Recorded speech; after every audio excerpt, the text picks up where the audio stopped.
Olá, sejam todos muito bem-vindos a mais um vídeo aqui do canal. Aqui eu ensino terapeutas a encontrarem a raiz emocional do sintoma do seu paciente e passar a ter resultado aí já no primeiro atendimento.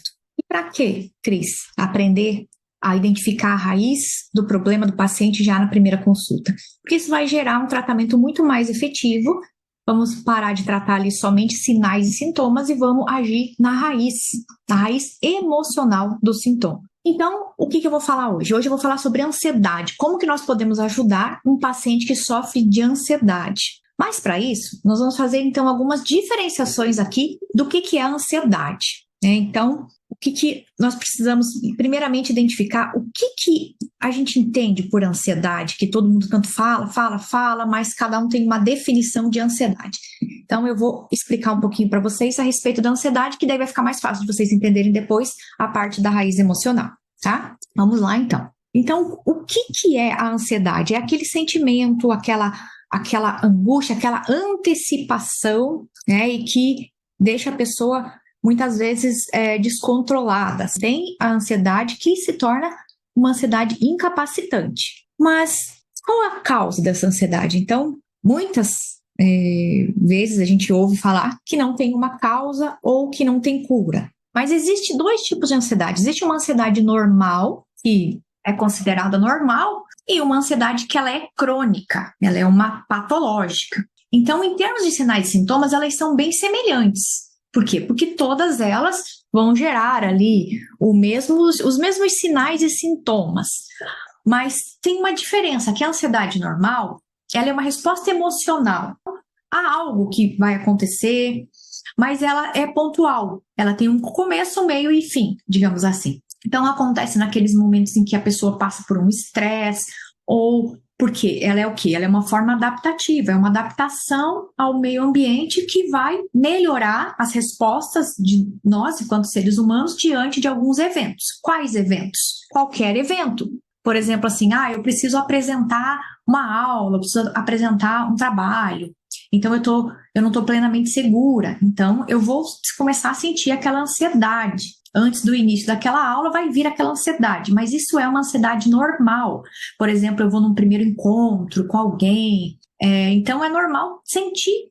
Quando eu vou dar uma entrevista, algo que me desafia ou que eu fico meio inseguro, então tem ali aquele momento de estresse e eu vou sentir ansiedade. Mas qual é a diferença, então, de uma ansiedade que a gente considera patológica, crônica, de uma ansiedade normal? Então, quando a gente passa por um período de estresse, nós vamos agir dessa forma, de modo que esse evento de estresse vai fazer com que a gente mude o nosso comportamento e vai fazer com que a gente fique ansioso, e isso não é assim algo ruim, porque o corpo ele vai entrar num estado de estresse e talvez você fique mais atento, mais rápido para fazer alguma coisa.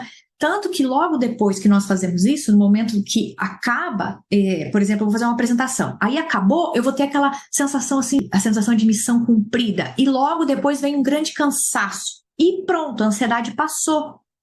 Mas e quando a ansiedade continua? Mesmo que essa ansiedade aí possa ter durado, né, alguns dias, até algumas semanas, dependendo do tempo que faltava para você fazer aquela determinada ação ou evento super importante na sua vida. Mas ela vai acabar assim que o evento acabar, você vai ter aquela sensação de, né, missão cumprida e tal. E agora, qual é, então, a diferença de uma ansiedade patológica? Tem essas mesmas características, mas a diferença é que ela persiste. Mesmo depois de você encerrar o assunto, mesmo depois que passou e que você não tem nenhum evento ou que você não tem nada assim, nenhum motivo aparente que vai te gerar ansiedade, mas a ansiedade continua dia após dia na sua vida, você continua sentindo aquela ansiedade. Então isso é uma ansiedade crônica, patológica, que ela sim, agora, com o passar do tempo, ela vai causar uma disfunção, inclusive orgânica. Pode ter uma disfunção psíquica também, né, uma perturbação ali, e aí você já vê que não é algo que não está mais de acordo com aquele meio ambiente, de acordo com aquilo que está acontecendo. Por quê? Porque já não é mais uma forma adaptativa a um evento, a uma situação, a um estresse, não. Agora, ela ocorre a qualquer hora, sem nenhum evento aparente, ela pode durar poucos minutos, ela vem em crises, né? Dura ali alguns minutos, ela acontece qualquer lugar, a qualquer hora. E ela pode durar ali poucos minutos ou pode durar anos. Então, como ela vem em crises, ela pode acabar desencadeando aí outras questões, como síndrome do pânico e etc. Por quê? Porque ela se tornou uma ansiedade patológica. Então, ela vai gerar bastante alteração comportamental. Essas crises podem ser fracas, podem ser mais fortes, né? Que é o caso de acabar ali dando um pânico. Porque muitas vezes esses transtornos de ansiedade, eles se tornam incapacitantes, inclusive, né? Podem deixar a pessoa aí incapacitada, porque pode gerar uma depressão, um quadro mais grave de transtorno de ansiedade mesmo, transtorno depressivo. E essas ansiedades patológicas, segundo a ciência médica tradicional, não é conhecida, né? Então, uma vez que grande parte das pessoas com transtorno de ansiedade não tem nenhum sintoma físico ali que dê para identificar, então, simplesmente, a resposta é que não tem algo que desencadeou, mas então é considerada sem tratamento, ou seja, tem o tratamento para quê? Remédios para tratar os sinais e sintomas. Mas existe algo além disso. Existem alguns outros eventos que causam ansiedade também, que pode ser, por exemplo, assim, quando você vai passar por um tratamento difícil, você descobriu uma doença, aí claro que você pode ter uma ansiedade, porque se você está no estado de doença, por exemplo, você vai precisar fazer algo muito difícil, enfrentar uma fase muito difícil de uma doença, por exemplo, vai precisar de um tratamento com quimioterapia, alguma coisa assim mais séria, radioterapia, é claro que a pessoa pode desenvolver ali um transtorno de ansiedade, né, através de um transtorno físico, desencadear uma alteração. Mas essa alteração, essa ansiedade, no início é normal.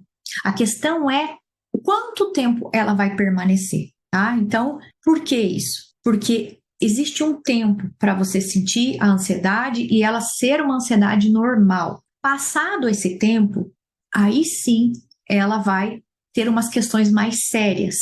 E tudo isso por conta do nosso subconsciente. Eu vou explicar para vocês aqui na continuação desse vídeo o motivo disso. Então, muitas doenças, assim como doenças cardíacas, respiratórias, asmas, todas elas também podem gerar uma ansiedade, tá?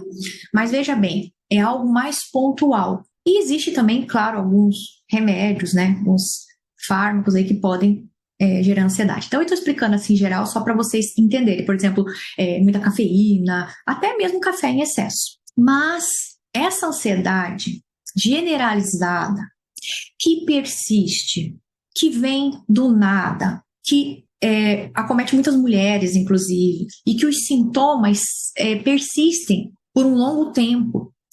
Vem palpitação, taquicardia, ondas de calor ou de frio, sabe? Boca seca, dor na região do peito, dificuldade para respirar. Então, essa ansiedade é uma ansiedade patológica. Essa ansiedade é que a gente precisa tratar, porque ela realmente vai causar lá na frente uma doença. Primeiro porque é terrível. Você está dirigindo, você está em qualquer lugar e de repente você tem essa perda de controle emocional.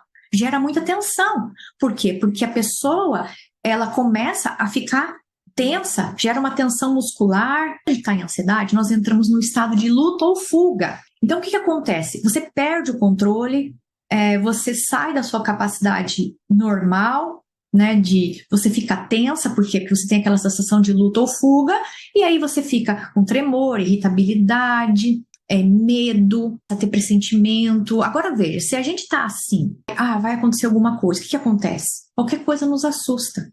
Então aquela pessoa ela se assusta fácil com qualquer coisa, qualquer ruído. Isso é um sinal também, tem ali uma pontinha de ansiedade, sabe? Aquela pessoa que não tá normal, qualquer coisa ela tá com muito medo, ela tá muito assustada. E o tratamento? Qual é o tratamento, então, para essa ansiedade generalizada? Como eu falei para vocês, normalmente vai variar de acordo com o grau dessa ansiedade, mas já que está envolvendo ali a qualidade de vida da pessoa, provavelmente a pessoa vai fazer um tratamento medicamentoso. E também um acompanhamento psicoterapêutico, enfim, é isso que geralmente é passado para a pessoa, tá? Mas existe ali, o que eu quero que vocês entendam, é que existe um gatilho que está acionando essa ansiedade.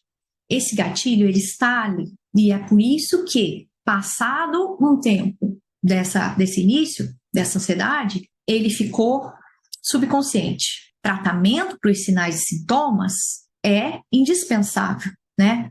Só que o que acontece? Quando você trata só o sinal e sintoma, a ansiedade, ela melhora por um tempo, mas ela volta. E aí fica aquela questão, seu paciente vai e volta, o que não é bom nem para nós, e nem enquanto terapeutas, e nem para o seu paciente, certo? Por quê? Porque a gente precisa dar uma resposta definitiva. A nossa questão aqui é o quê? É encontrar a raiz emocional do sintoma e dar uma resposta definitiva, porque tratar sinais e sintomas, isso o paciente já tem lá na medicina tradicional. E eu acredito que você quer o melhor para o seu paciente. Então, o melhor para ele é a gente encontrar a raiz, o gatilho que está mantendo aquela ansiedade crônica e patológica. É claro que isso é necessário, que esse paciente ele tenha esse tratamento de sinais e sintomas, mas isso provavelmente, quando ele procurar, nós, assim, enquanto terapeutas, ele já vem fazendo esse tratamento. Então, provavelmente ele já está tomando algum remédio, ou ele já está sendo atendido com psicoterapia. Então, aqui nós vamos ver uma outra questão. Nós vamos buscar o evento emocional que está por trás dessa ansiedade. Esse evento que está lá no subconsciente desse paciente e que fez com que esse processo se tornasse automático, o processo de ter ansiedade. Essa ansiedade patológica, ela virou uma necessidade cerebral. Ou seja, diante de um perigo inesperado, por exemplo, a pessoa passa por um evento traumático, conflituoso, então diante daquele evento, ela vai ter muito estresse. Por exemplo, assim, tem muitos períodos na vida da gente que tem ansiedade. Noivas, então, quando vão passar pelo casamento, durante o casamento, estão estressada e aquela situação toda. Mas, por exemplo, um jogador de futebol, ele vai bater um pênalti lá no final da Copa do Mundo, né? Imagina a ansiedade, o nível de ansiedade que ele passa ali. Se ele fizer o gol, uau, né? Ele é o máximo, vai ter aquela explosão, vai comemorar. E se ele errar? Se ele errar, é a derrota do time dele todo. Então, o nível de ansiedade é normal, mas ele tem que fazer o quê? Ele tem que chutar aquela bola da melhor forma, então o corpo vai responder a isso. No entanto, se ele gerar uma ansiedade muito grande, um nível muito elevado, pode ser que prejudique o movimento que ele vai fazer. Por quê? Porque a ansiedade gera tensão muscular.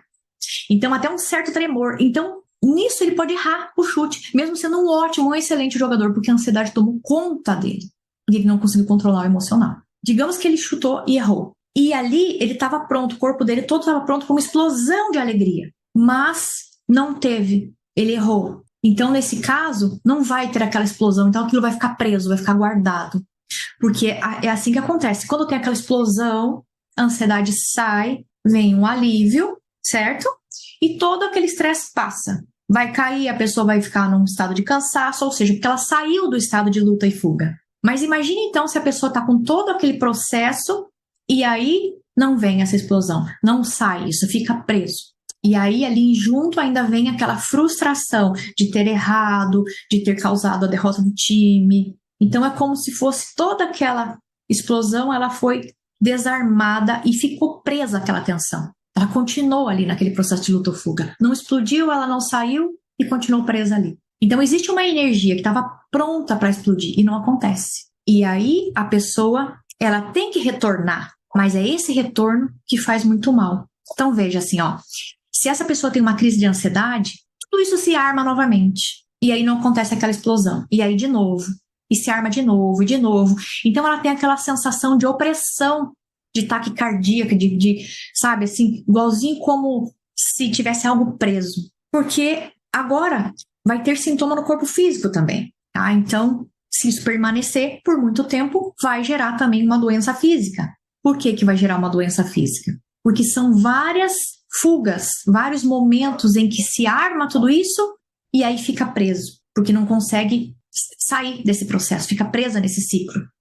E o nosso corpo acaba sofrendo com isso. Então, quando a gente tem uma ansiedade persistente, que leva essa pessoa, por exemplo, a diversos graus de ansiedade, aí começa a ter essas alterações. Ela vai apresentar, por exemplo, sinais e sintomas, diminui a qualidade de vida, o paciente não dorme mais direito, porque essa ansiedade, ela não tem hora para vir. E aí ela vai desencadear pânico ou depressão. Então, depende ali da resposta que aquele paciente vai ter com relação a essa ansiedade e também o tamanho dessa ansiedade. Agora pensa, se o medicamento resolvesse a ansiedade, encerraria e não precisaria mais tomar aquela medicação para o resto da vida, certo? Ou pelo menos por um longo tempo. Tomaria, resolvia e pronto, acabou. Mas não é assim. Então qual é o nosso trabalho? é buscar a causa emocional, é buscar aquele conflito, aquele gol que ele foi, aquele dia que ele foi chutar e que não deu certo e que ele perdeu o gol. É trazer de volta aquela emoção e mudar a percepção a respeito disso. Porque a percepção, ela é uma ferramenta incrível. Essa é a causa emocional. É uma causa, é um evento agudo, inesperado. Então essa causa não é desconhecida, essa causa existe, não é porque, veja bem, uma vez que nós aceitamos essa questão de a ansiedade não tem uma causa definida. Se nós não mudarmos isso, se nós não mudarmos esse de vista, a ansiedade tem uma causa determinada, então como que nós vamos atrás de procurar essa causa? Então, primeira coisa, eu preciso mudar essa crença em mim de que a ansiedade não tem causa definida. Ela tem uma causa, sim, porém está subconsciente, porque passados 3 meses, aquele evento agudo, inesperado, traumático, ele se automatiza e você não acessa mais aquele evento. Por isso que é tão difícil de lembrar. Isso pode acontecer por conta de uma morte, de pessoas ameaçadas no seu entorno, de acidentes, problemas com familiares, enfim. Tudo isso pode durar alguns instantes ou meses. Então, tudo isso é uma resposta a um evento agudo, inesperado, sentido sozinho, onde nós geramos uma resposta para esse evento. A grande questão é que ela pode durar segundos ou pode durar anos. Então, quando a pessoa tem essa questão da ansiedade patológica, é porque existe ali um evento que não foi resolvido, que não foi tratado. E é por isso que vocês precisam sempre estar atentos, tanto terapeuta quanto pacientes, sempre ficar muito atentos aos sinais e os sintomas do seu corpo. Por exemplo, insônia, falta de apetite, palpitação, pensamentos recorrentes, sabe aqueles pensamentos que vêm em flashes toda hora? Toda hora você balança a cabeça, vai fazer outra coisa, de repente tá ali, lembrando de novo, e você nem quer lembrar daquilo, mas aquela memória não vai embora, fica vindo aquele pensamento recorrente. Isso significa que você está em um estado de luta e fuga, que você passou por um conflito, por um evento, e você tá com aquele pensamento obsessivo naquele evento. Então, se esse evento não for resolvido e passar 3 meses, ele perdurar por 3 meses, o que vai acontecer? 3 meses eu considero assim como se fosse um tempo limite, tá? Então, se isso não passar em até 3 meses, é como se a gente tivesse aprendido agora a conviver com essa nova pessoa ansiosa. Então a gente aprende a conviver naquela condição. Nós automatizamos. E a partir do momento que a gente automatiza essa ansiedade, nós perdemos agora a conexão com aquele evento agudo, aquele evento que causou. Então a gente nem percebe mais e simplesmente a gente age como se aquela ansiedade fizesse parte da gente, como se fosse algo normal, aqueles sinais e sintomas. Então aquela sensação de medo, de susto, e aí se você fica com medo até de fazer as coisas porque vai que eu tenho outra crise, e aí aquilo acaba limitando a sua vida, e como aquilo se tornou automático e você nem tem mais acesso àquela lembrança do conflito, do evento, mas o gatilho está lá, ele está ativo e ele está ali comandando a sua vida. Quando você sofre esse evento, existem condições ambientais, sons, cheiros, cores, horário que ocorreu o evento, se foi no meio do dia, se foi na tarde, se foi 6 horas, uma luminosidade, um vento, barulho, som, tudo isso é captado pelos seus órgãos, seus 5 órgãos de sentido. Pode ser um som de uma buzina de carro, um cheiro, uma poeira no ar. Tudo isso serve de gatilho para desencadear o evento. Então, é por isso que nós temos tantas crises de ansiedade, porque qualquer questão que esteja associada, estava no ar no momento em que você sofreu o evento, qualquer som semelhante, ou qualquer imagem semelhante, ou cheiro, ou até quando dá aquela escurecida, cai a noite, tudo isso vai remeter ao evento. E aí você vai sentir de novo aquela sensação como se você estivesse acessando, porque você está acessando inconscientemente o evento. Por isso que, de repente, você tem ali, você está dirigindo no teu carro normal, daí, de repente, te dá uma crise de ansiedade. Porque naquele momento você ouviu um som, ou passou um cheirinho, ou uma imagem, ou qualquer coisa que te colocou de volta naquele instante que gerou tudo isso. Então, além de tudo, você continua, você não perde a conexão subconsciente do evento. Você continua, que isso nós chamamos de trilhos de conflito. Então você continua com o trilho que fica te levando para lá e para cá. E à medida que isso vai acontecendo, crises após crises, e a pessoa não melhora, o que acontece? Ela vai ficar depressiva. Por quê? Porque ela começa a ficar triste, ela começa a ficar se cobrando, ela começa a querer melhorar e não vê melhora. e aí ela começa a se autodesvalorizar, e uma coisa leva a outra, tá? Então, o que a gente precisa saber? Que existem formas, através do método neuropositivação junto com a nova medicina germânica, de identificar o momento exato daquele evento, de voltar naquele evento e modificar para que aí sim você possa ter uma resposta biológica e até física em relação a essa ansiedade. E se desligar, se desvincular desse gatilho que está ali mantendo a pessoa doente, mantendo o processo de ansiedade ativo.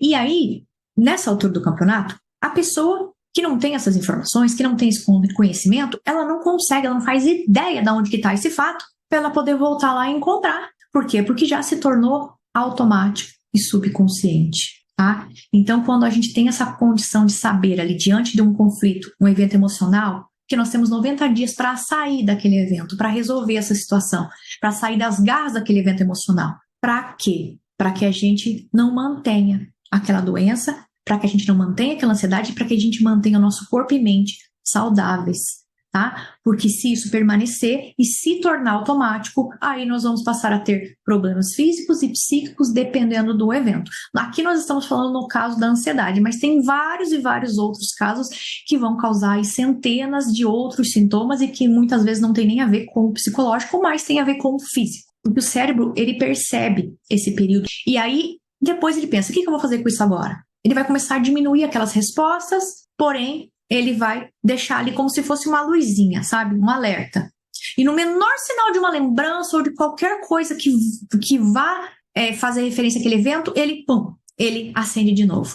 Tem aquela memória lá na nossa mente subconsciente. E por isso que nós precisamos encontrar esse gatilho que está lá e apagar essa luz. Apagar essa luzinha que está lá no cérebro. E qual a forma disso? Qual a solução? A pessoa precisa compreender, aceitar o evento, modificar a percepção do evento, certo? Sempre é um evento dramático, agudo, inesperado. E é por isso que, como forma de defesa, nós automatizamos aquilo e a gente nem se lembra mais do evento. Então, a gente precisa ir em busca com o nosso paciente, né? E começar, quando você sentir a ansiedade, você começa a pensar, nossa, por quê? O que aconteceu? Qual foi o gatilho? O porquê que eu desenvolvi isso? Né? E, principalmente, buscar o início. Quando eu comecei a sentir ansiedade pela primeira vez, a gente busca com o nosso paciente. Mas já faz muitos anos. Ótimo, então, quando você tinha 10 anos, você já tinha ansiedade? Ainda não. Quando eu tinha 15? Já. Então, a gente sabe que é um período entre 10 e 15. E aí, vai investigar ali. É claro que nós temos ali também, através do método de neuropositivação e da nova medicina germânica, nós temos um mapa para poder investigar tudo isso aí, dependendo da queixa do paciente, que facilita a nossa vida. Mas a grande questão é saber que existe ali. E o porquê que nós temos aquelas crises? É porque está acionando o gatilho. Porque tem ali o momento exato do evento que está guardado como uma memória, e aquela memória é acessada através dos nossos 5 sentidos, porque aquilo se tornou uma informação como um alerta de perigo. Então vocês entendem por que o cérebro faz isso? Porque é perigo. A última vez que eu ouvi essa buzina, aconteceu uma tragédia, tá? Foi o evento agudo, inesperado, etc. Então agora, acende a luzinha, por quê? Porque o seu cérebro não quer que você passe por aquilo de novo, então ele te avisa. Só que quando ele te avisa, isso gera uma ansiedade e vai cada vez aumentando. Por quê? Porque ele guardou aquela informação. Sabe aquela explosão que deveria ter acontecido? Ela não aconteceu. Então, a gente enterrou aquilo sem resolver. E aquilo está ali esquecido, né? Eu não quero lembrar. Essa é a ideia, sabe? Eu não quero lembrar daquilo porque dói. Mas está lá e está mais vivo do que nunca. E nós precisamos encontrar essa caixinha, abrir essa caixinha e fazer com que isso se resolva. Então, isso realmente é encontrar a cura da ansiedade. Porque sem isso, vai ficar tomando medicação por muito tempo e não vai resolver. Precisa tratar os sinais e sintomas, claro, a gente não pode ignorar isso, mas precisa resolver a causa emocional. Tá? E largar esse preconceito, né, de que a causa é desconhecida, porque não. Nós temos como encontrar isso através desse conhecimento. Que nada é por acaso, tudo tem um início, meio e fim. Inclusive, as doenças têm um porquê, um sentido biológico que nós precisamos encontrar e resolver. precisa tratar a causa e os sinais e sintomas. Porém, quando eu trato só os sinais e sintomas, aquilo vai ficar se repetindo para sempre. E quando eu ajo na raiz, eu trato os sinais e sintomas e a questão se resolve. Tá bom? Então é isso aí, pessoal. Espero que vocês tenham gostado desse vídeo. Espero que eu tenha esclarecido aqui essa questão com relação à ansiedade. E aqui toda semana tem vídeo novo sobre as mais diversas raízes emocionais dos sintomas e como ajudar os seus pacientes. Tá bom? Um grande abraço e não esquece de compartilhar esse vídeo com outros profissionais, outros terapeutas que você acredita que precisa desse conhecimento, tá bom? E também de colocar aqui embaixo a sua sugestão sobre qual assunto você quer saber mais, tá bom? Um grande beijo e até o próximo vídeo.